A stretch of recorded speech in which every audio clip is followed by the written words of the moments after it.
Matthieu, chapitre 11. Lorsque Jésus eut fini de donner ses instructions à ses 12 disciples, il partit de là pour enseigner et prêcher dans leur ville. Or, dans sa prison, Jean avait entendu parler de ce que faisait Christ.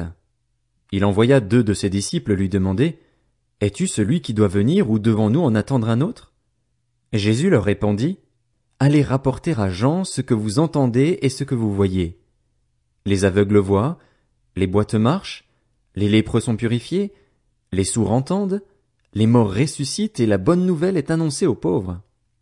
Heureux celui pour qui je ne représenterai pas un obstacle. » Comme il s'en allait, Jésus se mit à dire à la foule au sujet de Jean, « Qu'êtes-vous allé voir au désert? Un roseau agité par le vent? Mais qu'êtes-vous allé voir? Un homme habillé de tenues élégantes? Ceux qui portent des tenues élégantes sont dans les maisons des rois. Qu'êtes-vous donc allé voir? Un prophète? Oui, je vous le dis, et plus qu'un prophète, car c'est celui à propos duquel il est écrit, « Voici, j'envoie mon messager devant toi pour te préparer le chemin. » Je vous le dis en vérité, parmi ceux qui sont nés de femmes, il n'est venu personne de plus grand que Jean-Baptiste. Cependant, le plus petit dans le royaume des cieux est plus grand que lui. Depuis l'époque de Jean-Baptiste jusqu'à présent, le royaume des cieux est assailli avec force, et des violents s'en emparent. En effet, tous les prophètes et la loi ont prophétisé jusqu'à Jean. Si vous voulez bien l'accepter, c'est lui, l'Élie, qui devait venir. Que celui qui a des oreilles pour entendre entende. À qui comparerai-je cette génération?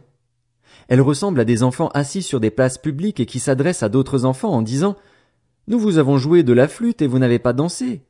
Nous vous avons entonné des chants funèbres et vous ne vous êtes pas lamentés. » En effet, Jean est venu, il ne mange pas et ne boit pas, et l'on dit « Il a un démon. » Le Fils de l'homme est venu, il mange et il boit, et l'on dit « C'est un glouton et un buveur, un ami des collecteurs d'impôts et des pécheurs. » Mais la sagesse a été reconnue juste par ses enfants.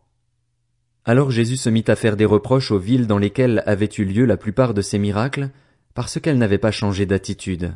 « Malheur à toi, Chorazin, malheur à toi, Bethsaïda, car si les miracles accomplis au milieu de vous l'avaient été dans Tyr et dans Sidon, il y a longtemps que leurs habitants se seraient repentis, habillés d'un sac et assis dans la cendre. C'est pourquoi je vous le dis, le jour du jugement, Tyr et Sidon seront traités moins sévèrement que vous.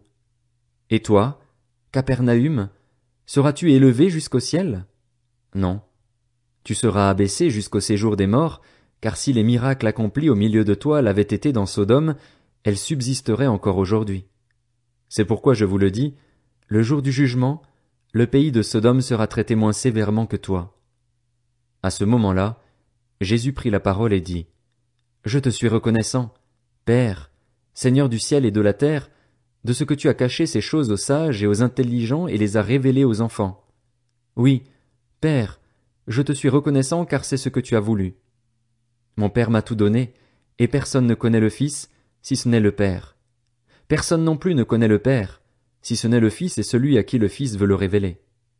Venez à moi, vous tous qui êtes fatigués et courbés sous un fardeau, et je vous donnerai du repos. Acceptez mes exigences et laissez-vous instruire par moi, car je suis doux et humble de cœur, et vous trouverez le repos pour votre âme.